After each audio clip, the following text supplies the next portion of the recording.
బిడ్డల్ని కానీ వాళ్ళకి భవిష్యత్తు ఇవ్వకుండా వాళ్ళని ఈ సమాజంలో ఆ విధంగా వదిలేస్తే ఆ బిడ్డలు ఎవరు భవిష్యత్తు చూడాలా? ఎవరు చూడాలా?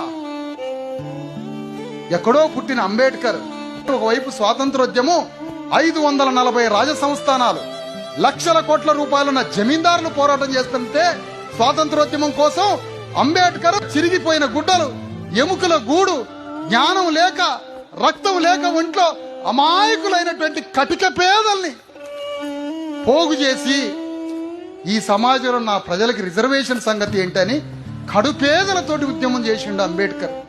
ఆయన ఎవరు? ఏ రాష్ట్రంలో పుట్టిండు? ఎక్కడ పుట్టిండు? మన కోసం ఎందుకు యుద్ధం చేసిండు అంబేద్కర్? నీకేమైనా బంధువా? ఎదుటివాడి కన్నీళ్లను చూస్తే తట్టుకోలేని గుండె నా తండ్రి అంబేద్కర్ది కాబట్టి మనందరి తరఫున యుద్ధం చేసిండు.